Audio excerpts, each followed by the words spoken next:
तो जो एहसन इकबाल हैं, उनकी सियासत जो है वो आपा निसार फातिमा, जिनका कि बहुत ही एहतराम है, वो ज़ाहिर है वफ़ात पा चुकी हैं और अल्लाह उनके दर्जात बुलंद करे। वो एहसन इकबाल साहब की वालिदा नहीं, हमारी भी वालिदा हैं, हम सब उनका एहतराम करते हैं। वो जो ज़ियाउल हक थे, डिक्टेटर थे, जिन्होंने भुट्टो को फांसी दी थी, पाकिस्तान की तबाही की थी, आइन तोड़ा था, मुल्क के साथ गद्दारी के मुर्तकिब हुए थे आइन तोड़कर, वही जनरल ज़ियाउल हक साहब की किचन कैबिनेट का हिस्सा थी। कैबिनेट का नहीं, किचन कैबिनेट का। मीन उनके जो बहुत ही चंद करीबी लोग थे, उनमें एक आपा निसार फातिमा थी। लेकिन बात यहाँ नहीं रुकती, क्योंकि अभी ये कायद-ए-आज़म का विजन और कायद-ए-आज़म ने पाकिस्तान कैसे बनाया, एहसन इकबाल ये बता रहे थे, तो आपको भी बताते हैं कि कायद-ए-आज़म के साथ इन्होंने क्या किया था।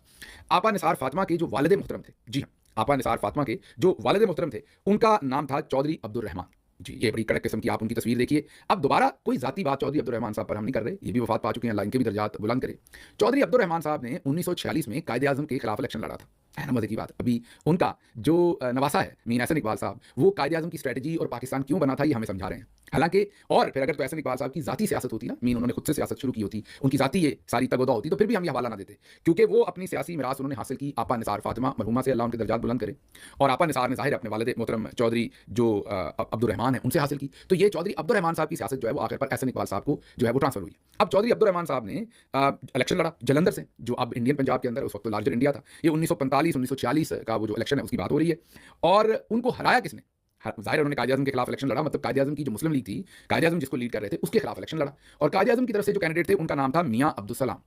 मियाँ अब्दुल सलाम के भतीजे इस वक्त वो भतीजे कह लें या आप ये कहें कि अली, जो हमारे एक एमएनए हैं, अली सरफराज, मियाँ अली सरफराज, उनके आप उन्हें दादा समझिए, मीन उनके दादा के वो भाई हैं। अब्दुल सलाम जो है वो मियाँ सरफराज साहब जो है उनके वो आप ये कहिए कि उनके वालिद के वो भाई हैं। तो अली सरफराज के आप ये समझिए कि दादा के सगे भाई मियाँ अब्दुल सलाम साहब जो हैं, उन्होंने हराया था चौधरी अब्दुल रहमान को। चौधरी अब्दुल रहमान पाकिस्तान बनने के भी ज़ाहिर है सख्त खिलाफ थे, इसलिए कायद-ए-आज़म के खिलाफ इलेक्शन लड़ रहे थे।